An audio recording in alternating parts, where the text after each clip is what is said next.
Fala galerinha, tudo tranquilo pessoal? Você está no canal Química com Barradas, sejam todos muito bem-vindos. E eu já queria deixar um recado aí de repente para você que ainda não conhece o canal e ainda não é inscrito, se inscreva no canal, já deixa aquele seu like logo filé agora, no início do vídeo para você não esquecer, compartilha e indica aí para todo mundo, me ajuda, não é, a crescer esse canal para que eu possa trazer muito mais conteúdo para vocês. Beleza, galera? Então, Professor Barradas aqui na área para a gente discutir um tema hoje importantíssimo dentro da química ambiental, tema esse chamado de chuva ácida e previsão de reações químicas. Vamos lá? Vem comigo. Olha só o seguinte. Galera, quando a gente começa a falar de chuva ácida, a primeira coisa que você tem que ter em mente é que toda chuva é levemente ácida. Não tem jeito. Professor, por quê? Como assim? É porque como você tem na atmosfera um carinha chamado gás carbônico, que todo mundo conhece, o CO2, esse carinha aqui na atmosfera, se ele encontrar com moléculas de água, ele produz o ácido carbônico, galera. E este cara que é um ácido fraco e instável, mas mesmo assim ele sofre uma mínima ionização, ele sofre uma ionização parcial, então eu posso dizer, não é, que ele é um carinha que contribui para a chuva ácida. Só que ela vai ser apenas levemente ácida e ela vai ser não prejudicial ao meio ambiente. Mas se você pensar, não é, em qualquer região do planeta que não tenha tanta poluição, vamos pensar em regiões limpas como o Ártico, por exemplo. Já foram detectadas chuvas no Ártico com pH em torno de 5,7, basicamente. Então, senhores, se você tiver uma chuva com pH maior do que 5,6 até ali aproximadamente 6,9 antes de chegar em 7, porque você já sabe que 7 é o pH neutro. Então valores, não é? Nessa faixa de pH entre 5,6 e 6,9, você está diante de uma chuva levemente ácida e não prejudicial ao meio ambiente. Quem é mesmo o principal responsável é o gás carbônico. Daqui a pouco eu vou te mostrar a equação química. Então, quando a gente começa a falar de chuva ácida, você já tem que ter em mente isso, que toda chuva ela é levemente ácida. Perfeito? Vai ter uma chuva que é prejudicial, não é? Ao meio ambiente, vai ter uma chuva que é não prejudicial. Aquela não prejudicial é justamente formada, né, a partir do gás carbônico, que é a que vai ter um pH maior do que 5,6. E se você tiver um pH menor do que 5,6, mais ou menos na faixa entre 3 e 5, aí, galera, já estamos falando de uma chuva mais prejudicial ao meio ambiente. Essa vai ser relacionada aos grandes centros industriais, aos polos industriais, aquelas indústrias que lançam muitos poluentes ao ar, não é? Lançam muitos poluentes e você vai ter a interação desses poluentes gasosos com as moléculas de água na atmosfera e você vai ter a produção de ácidos fortes, como, por exemplo, ácido nítrico e ácido sulfúrico, que são os principais responsáveis pela chuva ácida prejudicial ao meio ambiente. Tranquilo? Esse termo chuva ácida, tu já sabes que ele não é um termo novo. Esse termo ele surgiu pela primeira vez ali, não é, por volta do século XVIII, século XIX, com as primeiras revoluções industriais, não é? Um cara chamado Robert Angus Smith, mais ou menos ali por volta, não é, de 1870, por ali, século XIX, não é? Mas já desde o século XVIII, desde a primeira Revolução Industrial, a gente já tem mais ou menos esse termo aí, chuva ácida. Ele só foi ser consolidado, esse termo, no século XX. 1960, 1970, por ali. Mas antes disso, esse carinha ele já usava esse termo, não é, para designar algumas chuvas que caíam em algumas cidades inglesas. Manchester, né, é um desses exemplos. Perfeito? Outra coisa importante para ti É que a chuva ácida, galera, ela está relacionada também a causas naturais. Você não tem a chuva associada apenas ao fator poluição, apenas a ações antrópicas. Não, essa chuva também acontece por causas naturais. Nós vamos daqui a pouco citar para você. Então tá tranquila essa parte introdutória. Você tem que saber que a chuva ácida, não é? Ela existe, vamos dizer assim, na modalidade não prejudicial ao meio ambiente e prejudicial. A chuva prejudicial, não esqueça, ela vai ter pH menor do que 5,6. Os principais responsáveis são os óxidos de nitrogênio, não é? São mais de 2 óxidos ali, 3 ou 4 óxidos responsáveis. A gente coloca a denominação genérica assim, NOx. São óxidos de nitrogênio. Quais são os principais, professor? O NO e o NO2. Monóxido de nitrogênio e dióxido de nitrogênio.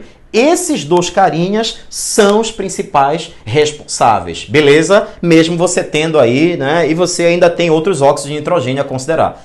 E galera, os óxidos de enxofre, aqui você tem dois, basicamente. Veja, você tem o SO2, dióxido de enxofre, e você tem o SO3, que é o trióxido de enxofre. Nos óxidos de enxofre, esses dois são os principais para você. Tranquilo, galera? Então, esses são os principais poluentes que você vai ter. E agora eu quero mergulhar com você nos tipos de chuvas que te interessam. Te interessam, né, 3 tipos de chuvas aqui dentro das chuvas ácidas.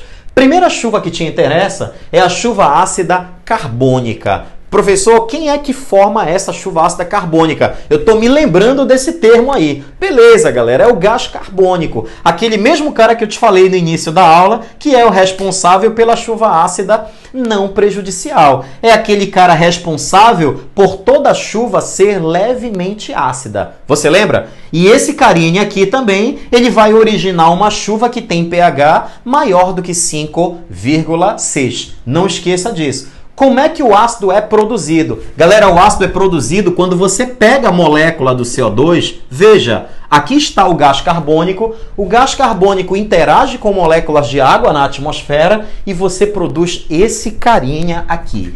Ele, o ácido carbônico, vamos colocar o nome dele aqui para você, não é? O ácido carbônico é que é o responsável por essa chuva não prejudicial. E veja só o seguinte, uma classificação importante dentro dos óxidos é que quando você tem óxidos ácidos, esses caras são capazes de reagir com a água e produzir ácidos. Opa, ácido carbônico, professor. Muito bem. Galera, não esqueça também que a chuva ela é levemente ácida porque esse cara aqui, ele é um ácido fraco. Tranquilo? Como ele é um ácido fraco e instável, ele não vai produzir uma chuva, não é, tão prejudicial assim ao ambiente, não é? Dependendo da tua localidade, você aí, não é, que está acostumado a pegar de vez em quando uma chuvinha, muito provavelmente você já pegou uma chuva com este cara aqui. Perfeito, senhores? Então, os óxidos ácidos têm a capacidade de reagir com a água e produzir ácidos. Muito importante essa classificação dentro da química. Não esqueça disso. Está aqui a primeira previsão de reação química. Essas reações são importantíssimas para você. Outra chuva que te interessa é a chuva nítrica. Senhores, esta chuva aqui, não é? Eu vou te mostrar o mecanismo que vai formar o ácido nítrico, que é o principal cara responsável aqui. Aí agora, a chuva nítrica e a chuva sulfúrica já são chuvas prejudiciais ao meio ambiente. Elas vão ser produzidas a partir desses óxidos aqui. Como é que tudo acontece? Vamos lá. Galera, essa reação aqui, ela pode acontecer naturalmente na atmosfera. Veja, o N2 e o O2, esses carinhas aqui estão ou não estão presentes no ar atmosférico? O que que você diz? Você conhece o N2 e o O2 do ar atmosférico.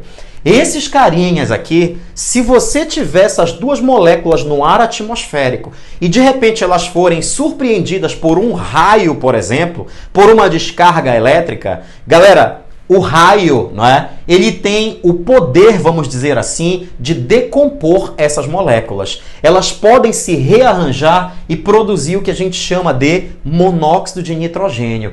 Eis aqui o primeiro cara que é considerado, não é, como um dos formadores do ácido nítrico. Você vai ter outras etapas aí, mas você vai ver que esse cara aqui ele tem papel fundamental. Essa reação aqui também pode acontecer num veículo automotor. No veículo, quando você está fazendo a queima do combustível, esse carinha aqui, ele pode reagir com esse. Na câmara de combustão, você também vai ter a produção do monóxido de nitrogênio. Tranquilo? Então, ele pode ser produzido tanto na queima dos combustíveis, como pode ser produzido na atmosfera, não é? Naturalmente. Galera, e esse monóxido de nitrogênio, se continuar reagindo com o oxigênio do ar, vai produzir agora o dióxido de nitrogênio. Você já tem dois óxidos aqui que são importantíssimos. Esse aqui, que é o dióxido de nitrogênio, o cara está bem aqui, ó. Se o dióxido de nitrogênio encontrar com moléculas de água, galera, ele origina dois ácidos. Como é mesmo a classificação do óxido, quando ele reage com a água e forma ácidos, o que você diz? Esse cara aqui é um óxido ácido. Muito bem. Óxido ácido. São óxidos que quando reagem com a água, formam ácidos. E galera, este carinha aqui formou o HNO2, que é o ácido nitroso, tranquilo? Você pode ir anotando o nome desses caras aí para consultar depois, eles são importantíssimos. Ácido nitroso e o principal, que é o cara que eu estava querendo formar, o ácido nítrico, galera, o HNO3. Veja, o HNO3 é que é o ácido forte e vai ser responsável pela chuva prejudicial ao meio ambiente. Veja, como é que se forma agora o ácido sulfúrico? Vamos partir para outra chuva que te interessa, que é a chuva sulfúrica agora, prejudicial ao meio ambiente também. Tá aqui a terceira. Galera, a chuva sulfúrica começa primeiramente com a queima do enxofre. Veja, esse enxofre aqui, ele está presente principalmente no carvão mineral. Então ele é uma impureza no carvão mineral. Quando você queima o carvão mineral, não é? Você produz dióxido de enxofre. Este carinha aqui, o dióxido de enxofre, ele pode ser produzido também a partir de causas naturais. Vou te dar um exemplo. Erupções vulcânicas lançam esse cara aqui no ar também. Perfeito? Então, ele além de ser produzido a partir da queima, ele também pode ser lançado ao ar através de erupções vulcânicas. E você ainda tem umas outras formas de produzir o cara. A gente citou aqui só duas para você, as duas aí, não é? Mais interessantes. Beleza. Esse SO2, se ele continuar reagindo com o oxigênio, ele forma agora o trióxido de enxofre. Eu já citei esses dois carinhas para você bem aqui. Lembra? Dióxido de enxofre e trióxido de enxofre. O trióxido de enxofre, aqui na etapa final, veja, senhores, já que ele é um óxido ácido, se ele reagir com a água, ele produz um ácido que te interessa, que é o ácido sulfúrico. Senhores, temos os mecanismos aqui de formação dos dois ácidos fortes e responsáveis pela chuva ácida prejudicial ao meio ambiente. Tranquilo? Então, esse mecanismo aqui de equações são importantíssimos. Inclusive, ele pode te cobrar isso não só nas questões de química ambiental, pode te cobrar isso também, galera, nas questões de estequiometria. Tu sabes que quando eu tenho uma sequência de equações, ele pode pedir para você relacionar substâncias aí dentro deste mecanismo. Tranquilo, senhores? Beleza? Então, não esqueça essas informações. O enxofre, ele é uma impureza no carvão mineral. Quando ele for queimado, ele vai produzir o SO2. Esse cara aqui, o SO2, e o SO3 que foi originado aqui, os dois são óxidos ácidos. Se você pegar o SO2 e também reagir, não é, com a água, ele vai produzir o ácido sulfuroso.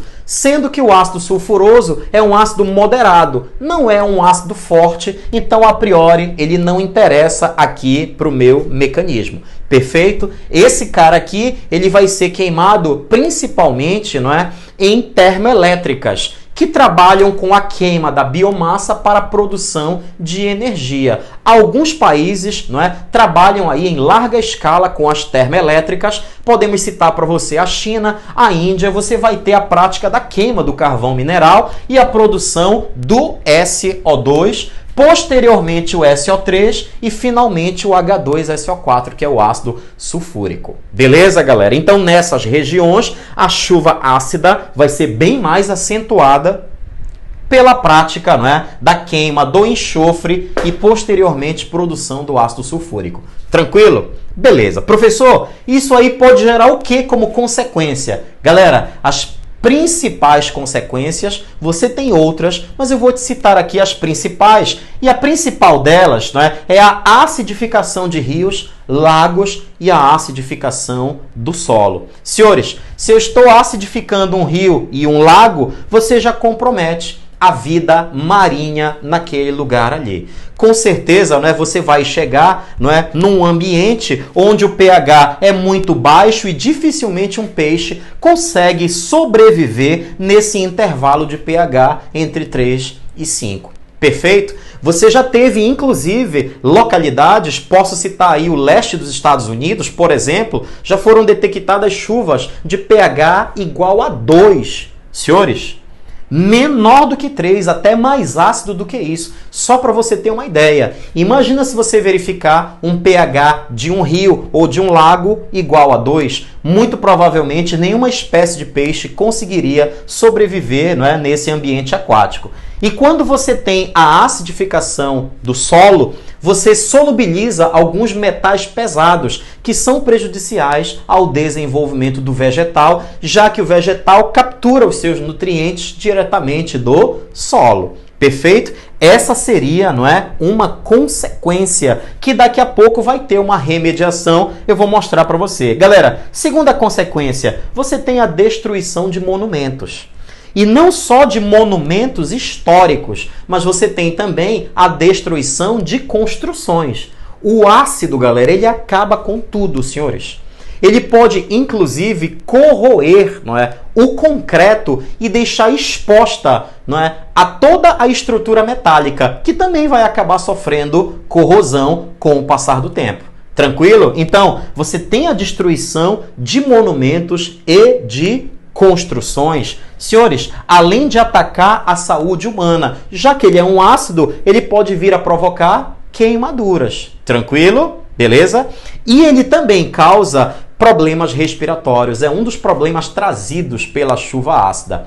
Perfeito? Outra consequência aqui para você, a poluição de outras áreas. Senhores, importantíssimo isso aqui. Você pode ter a presença da chuva ácida em regiões distantes dos grandes centros industriais, os grandes polos aí que lançam poluentes, as grandes indústrias que lançam poluentes no ar. Professor, como é que isso acontece? Tu já sabes, não é? A gente já comentou aqui com você que os principais poluentes, eles são gases, galera. Como eles são gasosos, eles podem viajar através da ação dos ventos. Pela ação dos ventos, eles podem viajar muitos quilômetros e eles podem permanecer no ar por até semanas, 2, 3 semanas no ar. Então imagina, não é, o quanto eles conseguem viajar para uma localidade distante daquele grande centro poluidor. Então, quando ele viaja a quilômetros de distância, senhores, ele pode encontrar com moléculas de água, ele vai formar de qualquer jeito os ácidos e você vai ter precipitação ácida naquele local distante do grande centro poluidor, justamente por causa da ação dos ventos que tem o poder de transportar esses óxidos que são gasosos para outros lugares. Tranquilo? Como é que você iria remediar parte desse problema ambiental? Galera, primeiramente, se você tiver um rio, um lago ou um solo acidificado, você poderia corrigir isso pela prática da calagem. O que seria a prática da calagem? A prática da calagem é você adicionar esse carinha aqui, que é o óxido de cálcio. ele tem propriedades básicas. Ele é um óxido básico. Então ele funciona como se fosse uma base. Se você colocar esse cara para reagir com um ácido, ele neutraliza o ácido. Você tem uma reação de neutralização do tipo ácido-base. Tranquilo? E você lembra o que forma quando eu tenho uma reação de neutralização ácido-base? Forma sal e água. Você lembra disso? Então eu peguei aqui para você, como exemplo, o H2SO4. Eu botei o H2SO4 para reagir com o óxido de cálcio. É uma reação do tipo ácido-base. Tranquilo, galera? O que formou aqui? Formou sulfato de cálcio e água. Você está vendo que eu consegui neutralizar o ácido. É desta maneira que a gente pode amenizar, vamos dizer assim, o problema, não é, causado no rio, no lago ou no solo. Outra remediação é você fazer o uso de filtros e catalisadores. Nas indústrias, galera, algumas indústrias, inclusive, foram notificadas quando esse problema, né, ele ganhou certa notoriedade. As indústrias foram notificadas a colocar filtros nas suas chaminés. Algumas conseguiram se adequar com toda a certeza. Mas tu sabes que o problema ele não foi 100% resolvido. Mas você pode remediar colocando filtros nas chaminés das indústrias. Você vai transformar os gases que são poluentes em gases menos poluentes. Tranquilo? E você pode colocar também catalisadores nos escapamentos dos veículos. Você vai transformar também os gases que são poluentes, principalmente os de nitrogênio, em gases menos poluentes. Outro processo de remediação é você incentivar o transporte coletivo. Ora, galera, a gente sabe que isso é muito difícil, mas dependendo da consciência da população, você pode conseguir.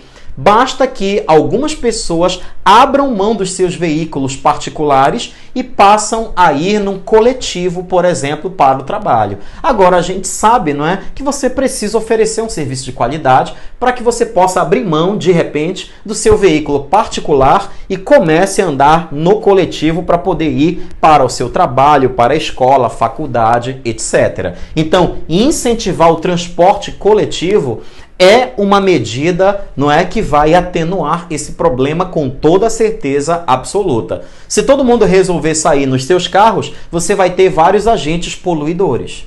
Se você resolver colocar todas essas pessoas num único veículo, é como se você tivesse um único agente poluidor. Beleza? Então, com certeza dá uma atenuada considerável. E uma última remediação aqui para a gente citar para você é utilizar mais a energia renovável e utilizar cada vez menos a energia não renovável. Então, galera, você sabe que eu tenho fontes renováveis e fontes não renováveis. Praticamente o que se utiliza mais são os derivados do petróleo, fontes não renováveis de energia. O petróleo ele é rico em substâncias, não é, que contém enxofre, não é? Perfeito? E aí, senhores, quanto mais, não é, poluidor, vamos dizer assim, não é? Quanto mais impurezas, não é, de nitrogênio e enxofre tiver o combustível, agrava o teu problema, porque a queima, a combustão desses combustíveis aí vai gerar mais gases poluidores. Quando você utiliza uma energia mais limpa, você consegue atenuar também esse problema. Tranquilo, senhores? Algumas remediações aqui para citar para você e era essa dica que eu queria deixar no dia de hoje com este vídeo. Tranquilo, galera? Eu espero que tenha te ajudado, eu espero que tenha aí, não é, dado uma visão mais ampla para você dentro desse tema importantíssimo que é a chuva ácida. Beleza? Espero que você tenha compreendido. As informações estão todas no vídeo. De repente, se você ficou com alguma dúvida, reveja o vídeo. Pode ser que você tenha passado batido em algum detalhe. Beleza? Galera, por hoje ficamos aqui. Forte abraço.